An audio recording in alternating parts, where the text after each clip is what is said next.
Moving on. Our main story tonight concerns utilities, specifically electric utilities. The company is responsible for delivering us power and also giving us the creepiest mascot ever created, Ready Kilowatt, a hell creature who for decades appeared in ads for over 200 electric companies, like this one about him emancipating woman in the home, and this one where he tells a housewife, "Don't kill yourself, it ain't worth it."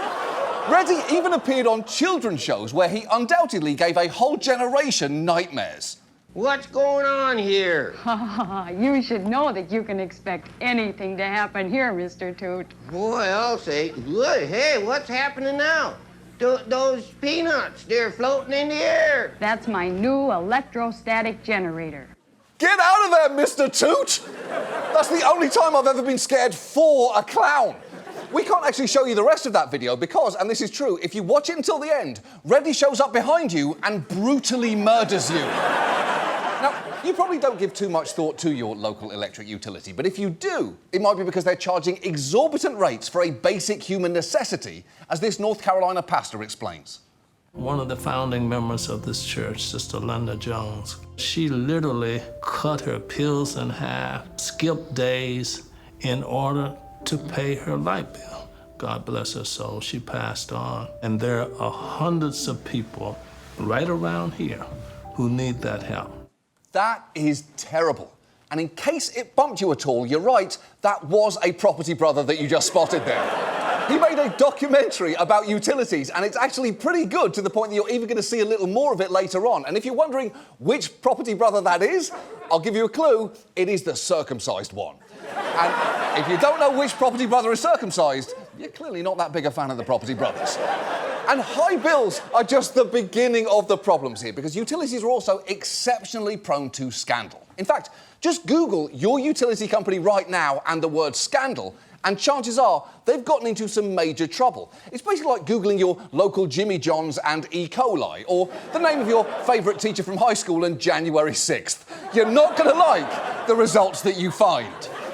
And at their worst, utilities can even be deadly. Take Pacific Gas and Electric, one of California's largest utilities. We've talked before about the 2018 Camp Fire, the deadliest wildfire in California history, and how it all started when this hook holding up a PG&E transmission line broke, causing the line to ignite the brush below, eventually decimating several nearby communities and leaving 85 people dead.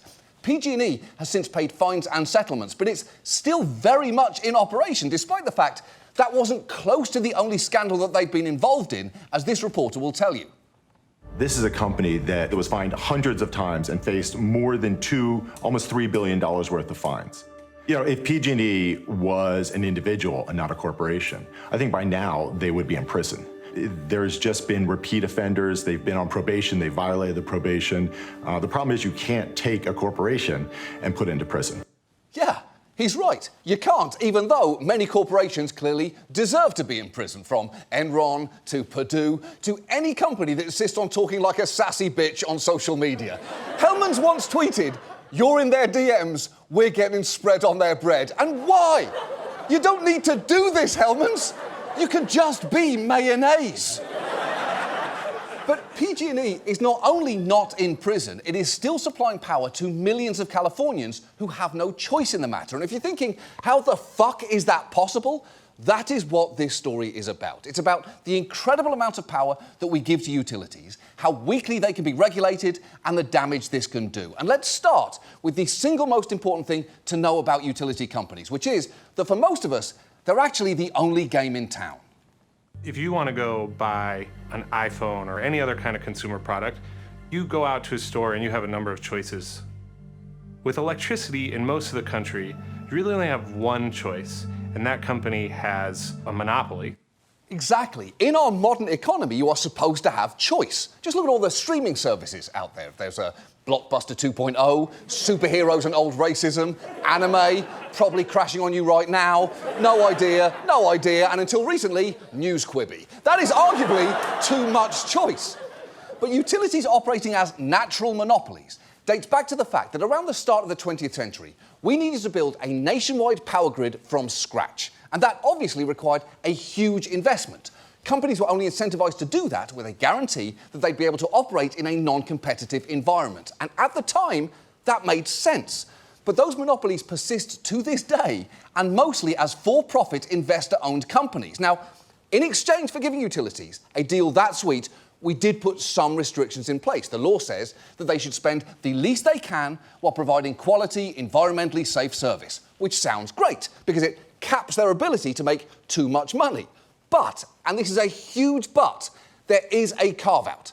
Because when they build something, a piece of physical infrastructure, they are allowed to then pass along that cost to you through your bill, plus an additional percentage that they get to keep as profit, usually around 10%. And this creates a clear incentive. The bigger the project, like a power plant, the more profit they make. As this activist explains. Big monopoly utilities get a guaranteed range of a rate of return on their capital expenditure. So like a waiter in a restaurant where there's a guaranteed tip, the more that is spent, if you buy dessert or you get a bottle of wine, the more money they're going to make. Right. If your profit is pegged to doing certain things, you're going to make sure that you do those things more. It's just like if HBO only paid me for every time I got weirdly horny for an animal. Except that's actually a bad example because the show would pretty much look exactly like it already does. Not now, not now. I'm trying to make a point. Go away before I change my mind. Goodness gracious. And in the best case scenario, this might mean that utilities are investing in infrastructure that is badly needed. The problem is, they can also be shameless in increasing spending even when it is not needed or on projects that are actively falling apart. Take South Carolina.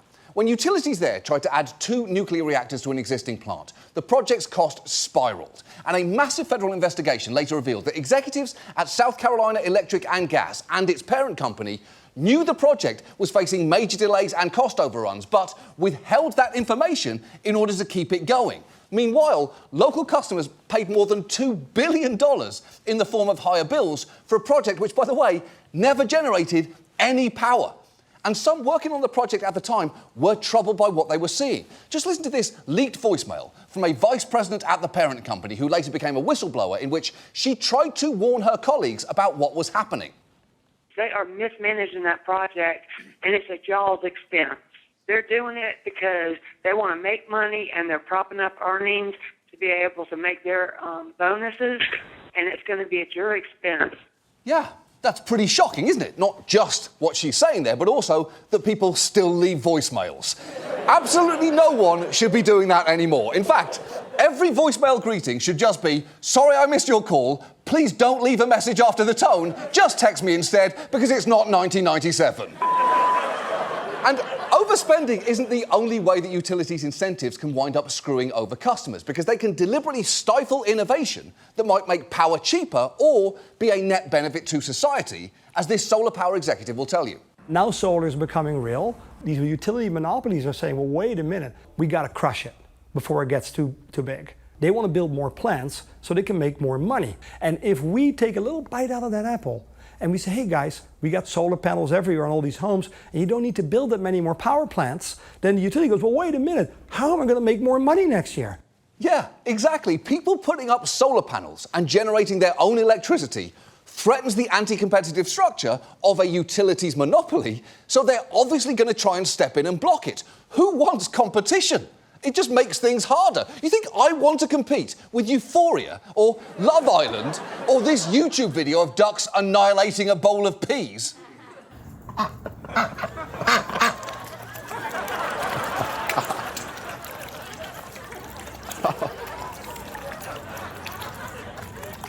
You could be watching that on a loop right now instead of watching this show, you idiots. Why are you still here? Make better choices. Some activists have even used rooftop solar as a way of challenging the monopolies in their states. Remember that church from earlier where the pastor was talking about people cutting pills in half to make ends meet? Well, in 2015, to help cut costs, it partnered with this local non-profit, and in an attempt to challenge the laws on the books, the non-profit installed a small solar panel system on the roof of the church at no upfront cost, financing it by selling electricity to them at about half the rate that their utility, Duke Energy, charged. Now, similar arrangements are permitted in other states, but not in North Carolina, and Duke Energy pushed back hard, asking the state's regulators to issue a cease and desist to the non-profit and invoke its power to fine them up to $1,000 a day for every day it sold power to the church. And in the end, Duke Energy got what they wanted.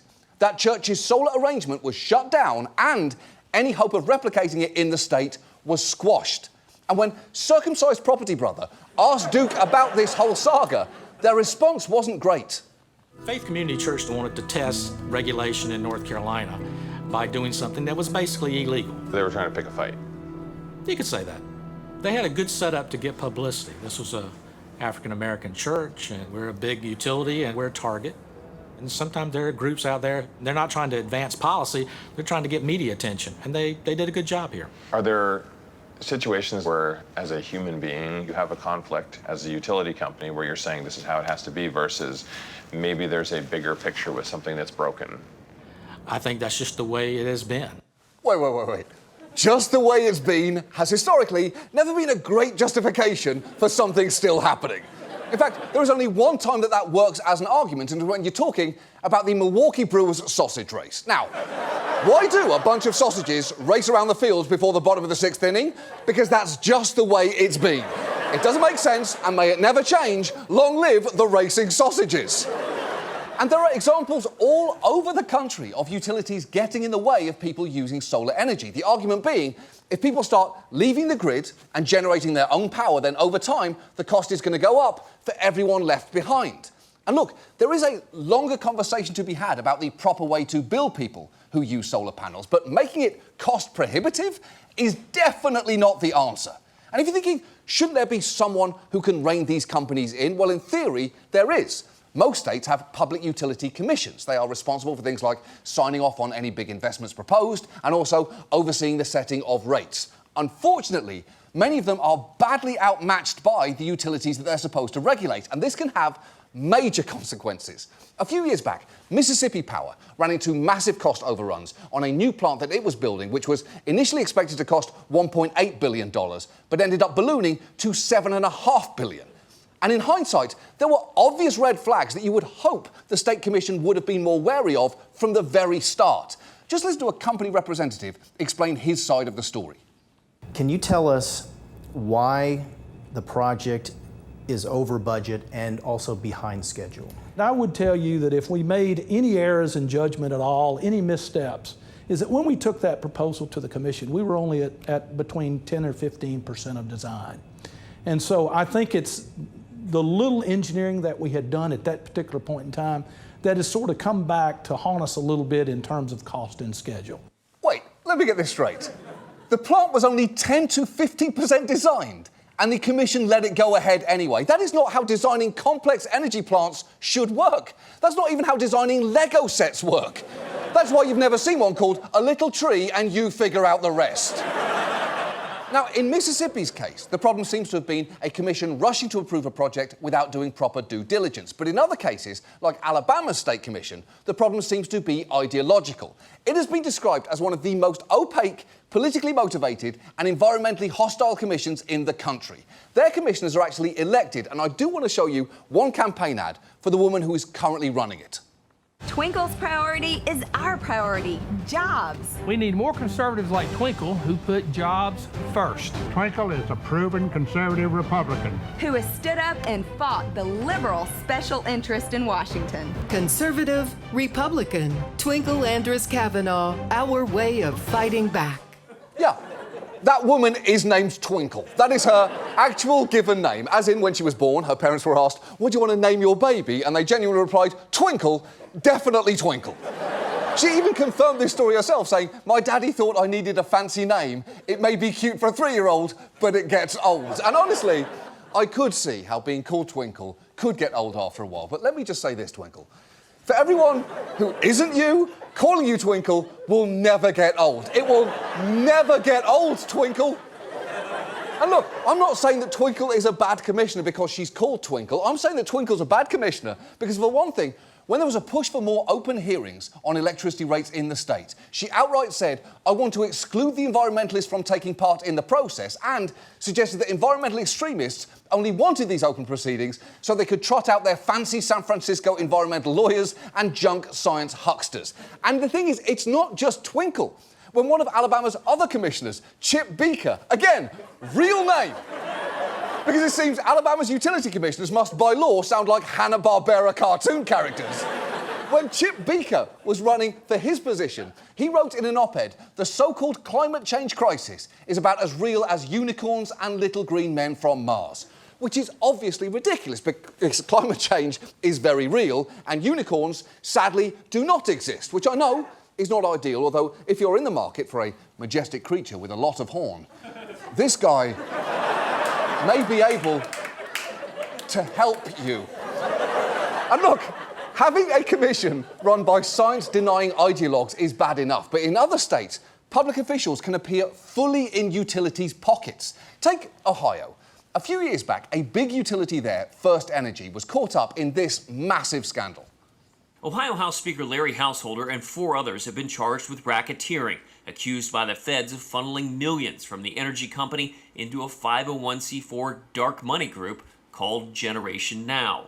OK, first, Generation Now sounds like a failed 90s boy band whose members are all now spokesmen for different cryptocurrency companies. But very basically, what happened there is that First Energy funneled $60 million to the Speaker of the Ohio House to get him to pass a bill, HB 6, that has been called the worst energy bill of the 21st century. Now, I have to tell you, the House Speaker in question denies wrongdoing and is still awaiting trial. But what is very clear is that First Energy was working extremely hard to influence the decision-making process. They actually paid the chairman of the state's utility commission $22 million in consulting fees in the years directly preceding him becoming their regulator. And while he denies doing anything improper, I will point out that on the very day the bill passed, First Energy CEO wrote to him saying, and I quote, "HB 6, fuck anybody who ain't us," which is very cool, right? And just so you know, the man who wrote that is this guy, who looks like he's left lengthy reviews for multiple gas grills on HomeDepot.com. This man wrote the words, "fuck anybody who ain't us." This old white man take those precise words with his old white fingers. So look, to recap, our utility system largely consists of for-profit companies with monopolies over an essential service, building as much shit as they possibly can so they can pass the cost along to you on your electric bill. And to see just how bad all this can get, let's go back to PG&E, arguably California's most hated company. In fact, a quick skim through any PG&E affiliate's Yelp page gives you just a taste of that, because you'll find reviews like "absolute shit show," "fucking garbage company," "fuck you PG&E, your day will come," and my personal favourite, the actual technicians, lovely, often hot to boot. Phone people, hit or miss, either dismissive and stupid or thoughtful and kind. Corporation itself, evil empire personified. Which is a lot more nuanced than you typically find in Yelp reviews. Look, I understand that the lowest-ranking, smoking hot employee that I interface with isn't to blame for the company's larger structural problems, but for the record, fuck everyone in the C-suite with a cactus. And you can see why Californians hate PG&E so much. In just one 3-year time span, it was responsible for around 1,500 fires. That's an average of more than 1 fire a day. And at that point, PG&E are less a utility and more a fire company that occasionally also delivers power to people's homes. And so many of PG&E's problems stem from the way that they are incentivized to operate. Because remember, their profits are pegged to money that they spend on new infrastructure that they build, not on what they spend maintaining it or the area around it. And when you don't maintain equipment, eventually it fails. That old hook that broke and started the campfire was 97 years old. And it's not even their only hook that was dangerously worn down. This hook, found a couple miles up the line from where the campfire started, shows just how bad things got. A groove more than halfway through the metal from decades of grinding against the hole it hung from. Holy shit! Decades of grinding isn't exactly a phrase that you want to associate with a vital piece of our power grid. It's barely a phrase you want to hear at your grandparents' 50th anniversary. I mean, you're happy for them, right? It's obviously what's kept them together for so long. You just You don't want to hear it. And it's not like PG&E didn't have the money to perform basic maintenance, because in the 5 years before the campfire, it issued over $5 billion in dividends to shareholders. Look, clearly, this isn't a system where you, the customer, are going to be prioritised. If anything, the model only makes sense if the company's shareholders are viewed as the customer and your bills are the product. And while you would hope elected officials in California would crack down on PG&E, many take money from them and don't seem to see anything really wrong with that. Just watch as California's governor blows off a pretty pointed question. PG&E was convicted of 6 federal felonies in 2016. After that, you took more than $200,000 to help get elected. How should people trust you to be running the show to come up with the solution? I wish you luck with whatever you're working on, but that's a strange question. Wait, is it though? Is it? Because that seemed pretty reasonable to me. It's not like that reporter asked, Mr. Governor, why do you think the Wiggles had Princess Diana killed? That is a strange question. There was no big red car anywhere near the scene. But what he just asked you deserved a proper answer. And yet, frustratingly, if you live in California and PG&E is your provider, there is nothing you can do. Every time you turn your lights on, you are reminded that your utility has killed people, and the only real recourse you have is giving them a shitty Yelp review. So how do we fix this? Well, if we were able to start our power grid over from scratch, what we would probably do is make utilities publicly owned and run by the government. It wouldn't fix everything, things might still go wrong, but you would remove so many of the worst incentives here.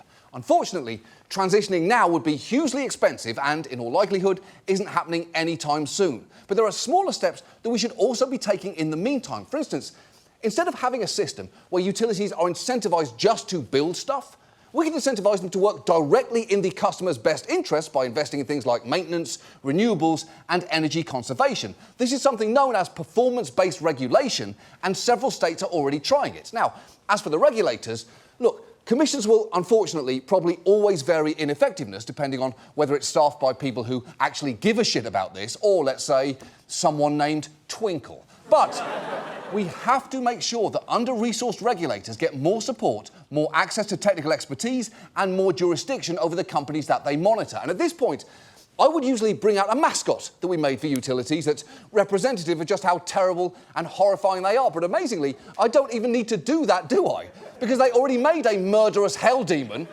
almost 100 years ago with Ready Kilowatt. So all we really need to do is simply bring Ready back. So, ladies and gentlemen, I'm thrilled to present to you the glorious return of Ready Kilowatt. Ready, where are you? Where are you, Ready? Oh, hello, John. Yep. Hello, boys and girls. Yeah, this is creepy. I'm already regretting this. Where's the clown, Ready? Where's Mr. Toot? He's dead, John. Yep.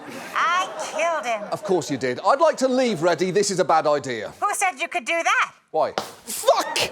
The world is my monopoly, and I alone control it. Okay. Do you want to use your refrigerator? Yes, I do. Do you want your fucking lights to go on and off? Yes, I do, yeah. Then your local utility is your god. Right. I am your god. Look, I cannot believe I'm saying this, Ready, but you are actually too good at representing how shitty utility companies are. Oh, you have no idea. Why? I could kill you right now, and there's nothing anyone could do about it. Don't be nasty about it. Oh, shit! Oh, shit, what happened to the lights? Blackouts happen, John. No, you turn the lights back on, you freak! Oh, you can do it yourself, John. Just go ahead and pull that lever. Oh, wait, just this one here? Uh-huh. Oh, okay, here goes.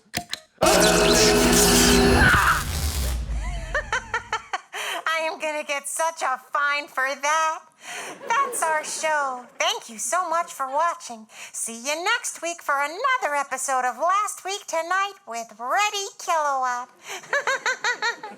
Bye-bye.